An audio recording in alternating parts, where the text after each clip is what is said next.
Oke, bisnis network marketing Anda macet, lakukan hal ini. Jadi, ini adalah hasil dari saya ngobrol dan berguru berjam-jam bahkan sampai subuh ya dengan beberapa teman-teman yang jumlah jaringannya ya menurut saya besar banget. Ya, saya nggak tahu dengan pengalaman Anda, tapi menurut saya teman-teman dengan jaringan ribuan orang, puluhan ribu, Gold Lion, Silver Lion, gede ya, gede.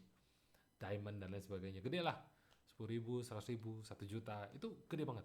Nah, kebetulan saya mendapatkan sebuah kesempatan yang luar biasa bertemu dengan mereka dan menjadikan mereka guru-guru saya, dan sampai hari ini saya masih belajar begitu banyak hal dari mereka. Dan kali ini saya pengen kasih bocorannya kepada Anda. Kenapa kok kemudian mereka-mereka ini bisa meningkatkan jaringan mereka dengan angka yang begitu fantastis. Kita mau ngumpulin 7 turunan gitu aja berat gitu ya. Misalnya gitu bahasanya. Mencari orang itu susah pak. Dia udah habis gitu. Habis itu daftar nama-nama udah habis. Tapi kenapa leader-leader yang begitu besar tumbuh dengan angka yang fantastis, ribuan dalam hitungan bulan. Bahkan beberapa bisa mencapai angka yang luar biasa itu di masa-masa yang nggak sampai 3 tahun gitu. Wah itu gila banget. Caranya bagaimana? Nah, saya berusaha untuk merangkum itu semua. Jadi saya ada 4 atau 5 gitu ya yang akan saya bagikan kepada Anda. 5 cara yang perlu Anda lakukan dan bisa Anda coba untuk kemudian Anda praktekkan ke bisnis Anda. Ya, jadi segera tag ke teman-teman Anda atau share kepada teman-teman Anda yang memang bergerak di bidang network marketing. Siapa tahu ini bisa membantu mereka. Nah, sebelum saya mulai, tentang hal pertama yang harus Anda lakukan, harus Anda berikan kepada audiens Anda dari awal. Saya ingin perkenalkan diri dulu. Perkenalkan, nama saya Kristo Teru. Saya seorang video monetizer dan saya banyak membantu Anda karyawan pebisnis untuk bisa mendapatkan sumber income baru Anda dari internet, terutama dengan menggunakan konten video ya. Kenapa begitu? Karena menurut saya video itu akurasinya luar biasa. Anda kalau lihat A, ya dapatnya A, datangnya A. Kalau Anda posting video itu yang view tuh langsung kelihatan, tuh naik sekian puluh, sekian ratus, sekian ribu gitu ya. Sementara kalau foto ya Anda harus nunggu like dan lain sebagainya. Ya, buat saya banyak banget kepuasan-kepuasan yang kita bisa dapatkan secara instan dari video. Tetapi ternyata secara jangka panjang konversinya juga lebih bagus dibandingkan yang lain. Ya, itu tentang video ya sekilas saja. Oke, jadi ketika bicara tentang bisnis networking, hal pertama yang harus Anda sampaikan kepada orang-orang tentu saja nggak boleh berhenti di sini. Yaitu yang pertama adalah fitur utama yang didapat.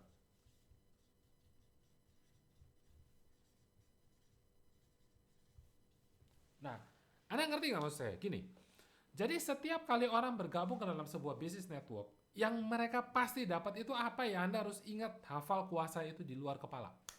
Ya, sepertinya ini apapun bisnisnya. Ya, tetapi bisnis yang lebih banyak bicara tentang mendatangi orang, mempresentasikan sesuatu, membagikan peluang, bicara tentang dream dan lain sebagainya.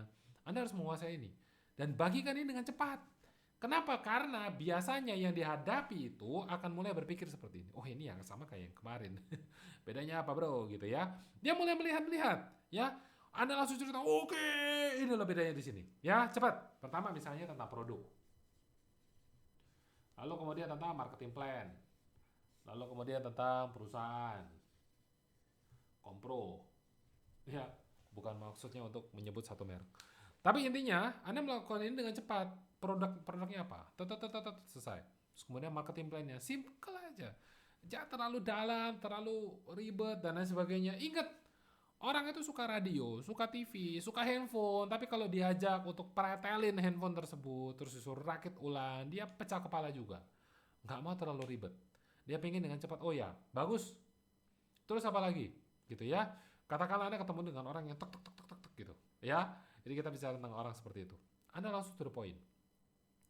Nah, kalau ini sudah Anda sampaikan, kita berusaha untuk menembak banyak karakter orang dalam satu model presentasi Anda, ya. Hal kedua yang perlu Anda sampaikan kepada dia adalah apa goal Anda dan apa goal dari prospek. Nah, intinya begini, setiap orang itu tertarik dengan peluang. Jangan bilang orang nggak suka MLM dan lain sebagainya. Kalau ada duitnya, mereka mau kerjain. Kalau ini masuk akal dan bisa membantu mereka mencapai goal mereka lebih cepat, mereka mau kerjain. Dan kalau misalnya Anda terlihat akan membantu mereka, dan memang benar-benar Anda membantu mereka gitu ya, mereka akan ngerjain gitu loh. Dan Anda coba perhatikan, banyak orang bilang bahwa nggak suka ini, nggak suka itu. Mereka bukan bilang nggak sukanya tentang perusahaan, tentang produk. Mereka nggak suka karena kadang-kadang mereka merasa goal mereka belum bisa tercapai. Ada ketakutan-ketakutan yang kemudian kita akan bahas di posisi berikutnya, poin ketiga gitu ya, yang mereka takuti. Nah, oleh karena itu, Anda harus ingat, setiap kali Anda bisa membantu setiap orang, apapun lawan bicara Anda kondisinya, mencapai goal mereka lebih cepat, lebih mudah, mereka akan mulai melihat Anda dan berusaha mengikuti Anda. Walaupun saat itu dia nggak langsung akan ikut, dia akan memantau. Nah, Anda tinggal publikasikan kepada orang-orang, aku membantu si A mencapai ini, aku membantu si B mencapai ini, itu penting banget. Sehingga kemudian mereka akan melihat apa? Ada kebersamaan di mana saya juga bisa sama-sama dengan mereka. Mungkin bisa mencapai goal-goal saya. Dan itu harapan setiap orang. Dan namanya manusia itu kadang-kadang nggak bisa menikmati perjalanan yang sama-sama indahnya dengan mobil yang sama. Kadang-kadang ada yang harus naik truk, ada yang harus naik bis. Tapi dia begitu menikmati perjalanan tersebut. Ada yang naik sedan mewah nggak bisa enjoy, nggak tahu kenapa. Mungkin dia merasa sendirian dan lain sebagainya. Nah, jadi sekarang Anda coba lihat, apakah Anda bisa membantu mereka mencapai goal mereka? Goalnya apa sih? Mungkin mereka punya impian tertentu, pengen cuma sekedar dapat duit, pengen mempercepat pencapaian tersebut karena waktunya udah semakin mepet, mungkin karena udah usia dan lain sebagainya, ya.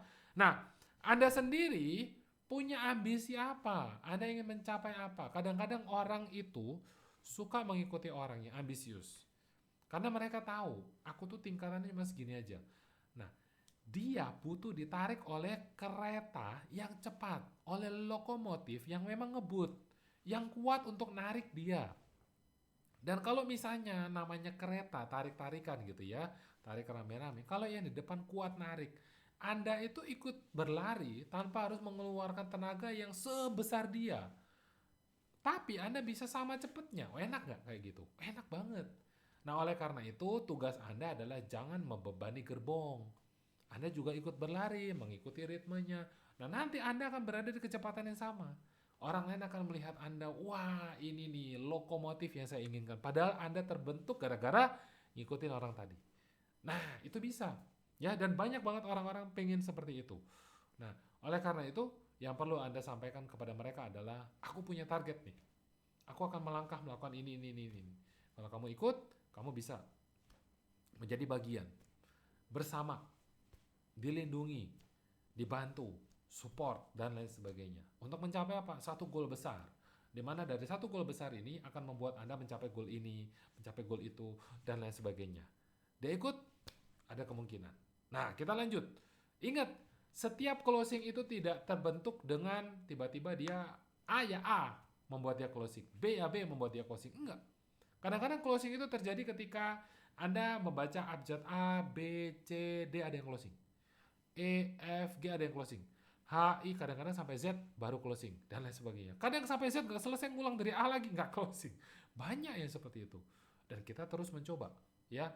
Karena mungkin Anda nggak tahu dia butuhnya apa. Nah, oleh karena itu, coba di bagian yang ketiga kita coba untuk cari tahu apa yang sebetulnya sedang dia hadapi, terutama tentang ketakutan. Nah, kalau di sini Anda bisa gali, dia ingin apa? Tapi yang lebih dalam adalah kadang-kadang kita nggak tahu dia takut apa. Jadi manusia itu, walaupun Anda udah bicara tentang apa yang dia inginkan, tetapi dia merasa bahwa apa yang dia takuti tidak terbantu, tidak terselesaikan, dan tidak dia melihat ada jalan untuk mengatasi itu yang menurut dia nyaman dengan dia akan merasa bahwa, aduh nanti aja deh, nanti aku pasti akan gagal juga kok. Kalau seumpama ngotot karena nggak ada solusinya. Sama halnya dengan apa? Banyak anak nggak bisa belajar. Orang tuanya bilang pindah sekolah. Loh, kenapa harus pindah sekolah? Jadi saya punya teman psikolog anak, pendidikan. Dia banyak sekali menterapi anak-anak supaya bisa terjadi peningkatan. Nah, ternyata dalam proses terapi, yang lebih sering diajak ngobrol, dipanggil, dan diminta pertolongannya adalah si orang tua. Jadi kadang-kadang yang salah bukan sekolahnya, orang tuanya. Ada support nggak? Mungkin si anak membutuhkan tuntunan di rumah, didampingi, bukan cuma sekedar ditinggal kerja atau lihat handphone. Atau cuma ditontonin di YouTube aja selesai. Dia kan pintar dengan sendirinya, tidak bisa. Jadi Anda kadang-kadang merasa bahwa pindah lagi perusahaan, tetap jaringannya segitu-segitu aja. Presentasinya tetap belepotan begitu-begitu aja. Kadang-kadang Anda merasa bahwa memang nggak bisa naik nih gue. Padahal yang terjadi adalah Anda tidak mengatasi masalah Anda. Nah, masalahnya apa nih? Kita coba cari tahu. Ya, kadang-kadang ada yang merasa bahwa tidak bisa mencari orang. Ya, apa masalahnya? Apakah dia memang nggak bisa cerita? Apakah dia nggak bisa presentasi? Apakah dia nggak tahu cara closing? Apakah dia mungkin merasa dia tidak punya pengalaman? Atau dia merasa bahwa aku nih ambil untung dari orang dan kemudian membuat orang itu merasa dirugikan? Aneh banget gitu ya. Setiap orang yang membeli atau menjual makanan di luar sana mencari untung dari kita, ya makanan gitu ya. Kenapa kalau makanan ini bergizi dan sehat nggak dibagikan gratis? Ya dia tutup besok. Itu aja prinsip. Ya, simple kok. 3C. Ya, dalam bahasa Mandarin ada 3C. Terutama dalam teman-teman suku etnis Tionghoa ada 3C. Ya, cuan, cengli, cincai. Jadi cuan itu adalah Anda harus untung sama-sama untung. Kalau kerja nggak sama-sama untung, berarti ada satu bagian, nggak tahu dari dia atau dari kita, yang rugi. Artinya apa? Ya, mungkin ada jatah yang berkurang. Ya, kalau sama-sama cuan, ya jatahnya 100 ya 100. Itu enak. Lalu yang kedua apa? Cincai. Ya udah deh, kalau gue kerja lebih keras sedikit, dapat 100, 120% di sini kerjanya, di sana cuma mungkin 80% aja kerjanya. Ya enggak apa-apa deh. Yang penting kita sama-sama makan. Oke kan? Terus yang terakhir apa? Cengli. Harus masuk akal. Misalnya seperti itu, ya. Gimana caranya nih kerjanya gini gini gini gini gini. Dikasih beban kerja, harus ngapalin buku dan lain sebagainya. Nggak cengli, nggak masuk akal. Dia harus dalam segera waktu, sekian bulan harus menguasai itu. Padahal Anda 10 tahun menguasai itu. Terlalu cepat, kadang-kadang nggak masuk akal. Nah, jadi gimana caranya? Bisa, ya. Nah, jadi coba Anda lihat. Kalau seumpama dia nggak mampu untuk mengajak orang, berarti solusinya apa? Ya, coba Anda tentukan. Dan Anda ceritakan itu ada solusi ini untuk bantu kamu. Mungkin misalnya, oh kita ada mentor nih. Ada mentor. Kalau kamu nggak mampu untuk ngundang, kita ada solusinya seperti ini. Bisa dilakukan dengan cara seperti ini.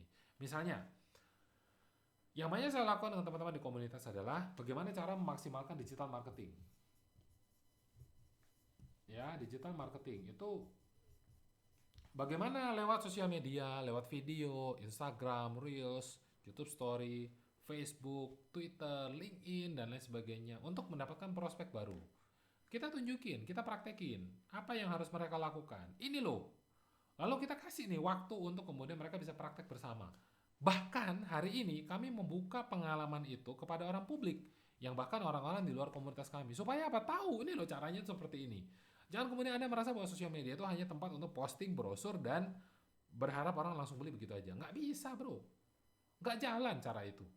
Nah, apalagi kalau Anda di network. Berasa bahwa anak ayam ini datang ke dalam komunitas, tiba-tiba jadi ayam goreng. Nggak bisa. Dia akan tetap jadi anak ayam. Oleh karena itu apa yang harus Anda lakukan? Supaya dia menjadi super ayam gitu ya. Anda harus kumpulkan dia dengan ayam-ayam super yang lain. Anak ayam ini akan tumbuh berkembang jadi ayam yang super tadi. Nah, jadi kita ikutkan mereka dalam kelas praktek bersama. Nah, itu yang saya lakukan. Ya, apa yang terjadi? Orang ini merasa bahwa oh iya ya, ternyata pertama, oh banyak orang-orang yang sama-sama nggak bisa kayak saya. Terus kemudian mereka ya praktek dengan keterbatasan mereka. Setelah 2 kali, 3 kali, 4 kali praktek, tadinya mereka mau cari 1-2 orang aja susah setengah mati. Tiba-tiba sekarang udah bisa 10-20 per sekali sesi. Wih, apa yang mereka lakukan? Bisa ya seperti itu. Nah, dia mulai tergerak. Dia mulai mengikuti. Oh ya, dia tanya. Kepada sesama peserta, kadang-kadang Anda belajar lebih cepat daripada kepada pengajarnya atau pada coachnya. Contohnya begitu. Apa yang terjadi? Sekali lagi, result. Dia melihat ketakutan dia teratasi. Ya. Nah, lalu kemudian yang lain apa nih? Misalnya setelah nggak bisa ngajak orang, biasanya nggak bisa bangun jaringannya. Ya, networknya. Nah, nih kita bangun. Oke lah, begini ya. Nah, apa yang harus dilakukan? Nah, pada prinsipnya kalau seumpama nggak bisa bangun network, ya, Anda harus maksimalkan upline. Anda harus maksimalkan sistem. Jadi, Ketika mereka punya ketakutan, aku nggak mampu nih mengelola orang-orang. Oh tenang, kamu punya dua pilihan. Kamu bisa percayakan kepada saya, atau kamu belajar untuk mulai menguasai skill tersebut. Nah, buat saya, kamu lebih baik menguasai skill itu. Kenapa? Karena kalau kita bisa menghandle orang di luar sana, kita bisa menghandle keluarga kita, rekan kerja kita, anak kita. Kadang-kadang kita bisa lobby negosiasi dengan baik dengan guru dari anak-anak kita, dengan tetangga, Pak RT, Pak RW, atau mungkin dengan security, atau kadang-kadang Anda bentrok dengan orang di jalan. Anda tahu bagaimana cara membuat kepala Anda tetap dingin. Bicara tentang solusi, bukan cuma ngotot ini peot dan lain sebagainya, udah tabrakan, udah kencang dan lain sebagainya. Akhirnya anjing yang keluar, mohon maaf. Ya, Anda lupa karena Anda tidak terbiasa dengan membangun jaringan. Itu contohnya. Dan Anda harus tahu, setiap orang itu selalu mengalami masa yang sulit di dalam network marketing. Tetapi ternyata mereka justru mengaku dari masalah sulit tersebut. Situasi yang sulit menghadapi orang-orang marah-marah misalnya. Orang closing aja susah gitu ya. Lalu emangnya closing gampang? Contohnya gitu ya. Terus kemudian apa yang terjadi? Ternyata di kehidupan nyata mereka ketemu situasi yang jauh lebih ringan. Dan mereka bilang, wah yang kemarin susah banget, ini mah gampang. Gara-gara apa? Digembleng. Nah, jadi ini sebuah pengalaman yang luar biasa. Jadi Anda harus kasih tahu kepada dia bahwa Anda kalau misalnya menguasai skill ini, Anda yang naik tingkat. Nggak apa-apa. Kalau mau pasrah sama coach, pasrah sama leader, upline, dan lain sebagainya, boleh-boleh aja. Itu ya. Nah, lalu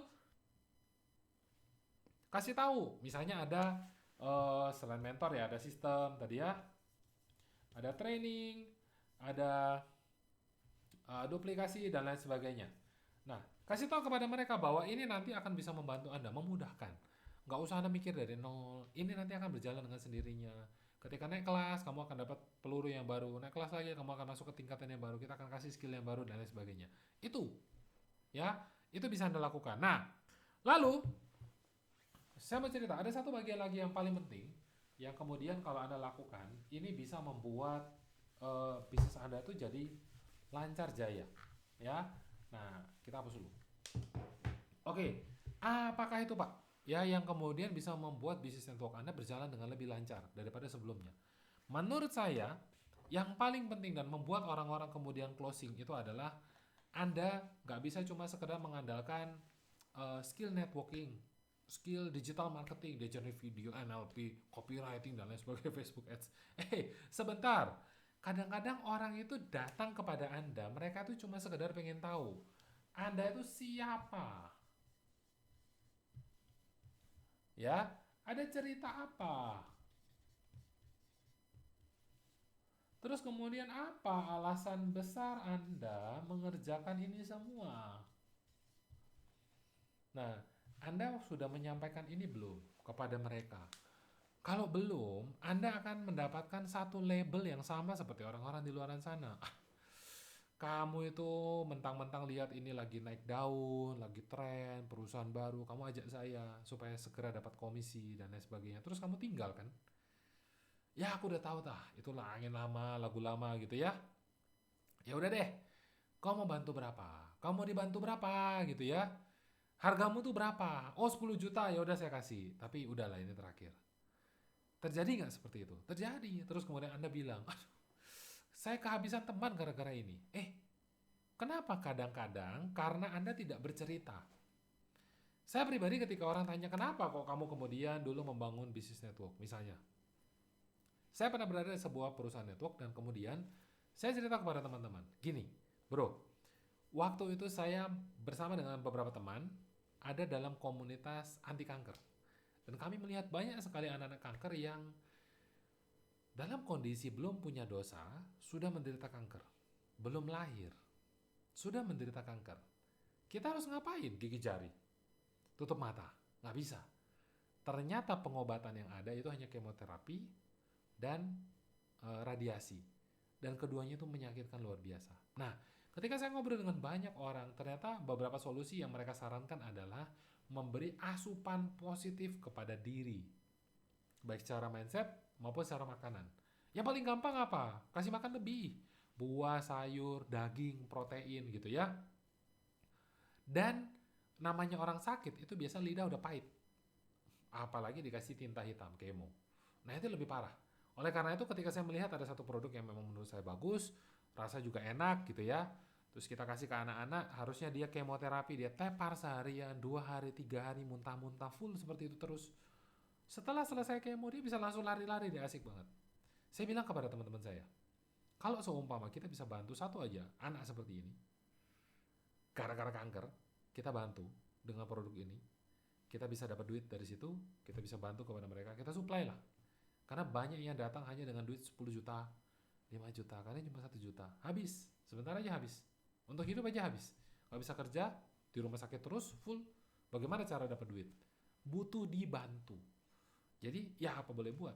Kalau seumpama Anda nggak punya cukup duit untuk membantu, apa yang bisa Anda lakukan? Ya berdoa. Nah, jadi kenapa kalau Anda harus membantu diri Anda sendiri terlebih dahulu untuk bisa berhasil? Dengan cepat terutama. Ya Anda pengen itu. Ketika saya cerita, mereka bergabung. Selesai. Nah ini contohnya. Saya pengen bantuin mereka, tapi kalau saya nggak ada duit, apa yang bisa saya lakukan? Tapi saya nggak suka minta-minta sama kamu, karena minta sumbangan itu selesai hanya di situ berhenti. Saya pengen kasih tahu ada something good. If you like it, you can take it, dan bagian dari itu akan saya bagikan kepada mereka. Selesai. Itu cerita. Dan itu pengalaman hidup saya, dan saya bagikan kepada mereka. Dan mereka melihat bahwa ini adalah sebuah alasan kenapa saya harus mengambil ini dari kamu. Terus kemudian ketika mereka merasa ini memang produk yang bagus, mereka ingin membangun jaringannya dan lain sebagainya, kita sudah siapkan itu semua, mereka running, dan apa yang terjadi? Semakin gede, semakin cepat saya bisa membantu orang-orang lain. Nah, itu ceritanya. Dan apakah Anda sudah punya sebuah cerita yang Anda bagikan kepada orang-orang, sehingga Anda nggak lagi berperang dengan harga. Anda nggak lagi pusing bicara tentang ini lebih bagus, ini lebih itu, dan lain sebagainya. Karena pada akhirnya yang dijual adalah Anda. Ya, people follow you. Orang-orang membeli sesuatu gara-gara Anda. Obat jerawat membuat wajah jadi bersih dan lain sebagainya. Terus kemudian ada orang beli gara-gara dengar cerita tersebut. Kira-kira menurut Anda orang itu beli gara-gara obatnya atau gara-gara ceritanya? Kalau gara-gara ceritanya, itu berarti orang beli Anda. Orang membeli cerita Anda, bukan membeli produknya. Mereka mempercayai hal tersebut. Nah, jadi kalau seumpama Anda merasa bahwa macet nih, gitu ya, ingat saya rangkum sedikit buat Anda. Mungkin Anda mandek, Anda berhenti karena Anda memang tidak berusaha untuk mengembangkan diri Anda. Lewat beberapa poin yang sudah saya bagikan tadi.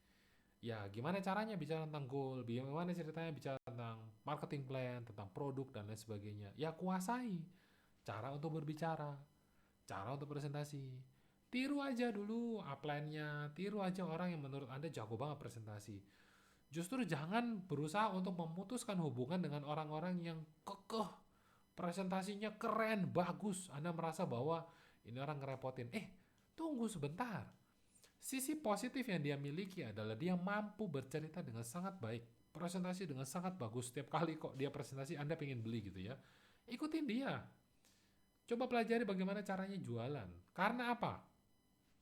Tutup mata aja deh. Walaupun mungkin Anda nggak bisa membangun jaringan dan lain sebagainya, Anda belajar hal baru dari dia. Itu aja, udah. Ya, jadi kadang-kadang kita bergabung dalam sebuah perusahaan, mungkin hanya bertumbuh satu hal. Mungkin Anda udah keluar puluhan juta ya, cuma ngerti akhirnya bagaimana cara presentasi yang baik dan benar. Cara berkenal dengan orang di lift dan lain sebagainya. Who knows? Ya. Nah, jadi mungkin ketika Anda melakukan ini, Anda punya bisnis network marketing udah nggak macet lagi. Dan sekarang ketika Anda mulai mempraktekkan itu, jangan lupa untuk kembali ke video ini untuk kemudian bercerita kepada saya pengalaman Anda. Siapa tahu kita bisa tukar pikiran, kita bisa diskusi, dan lain sebagainya. Dan muncul ide-ide untuk bisa membantu Anda lebih lagi dari sekarang. Oke? Jadi sampai jumpa di video berikutnya. Sukses buat Anda. Dari saya, Chris Luther.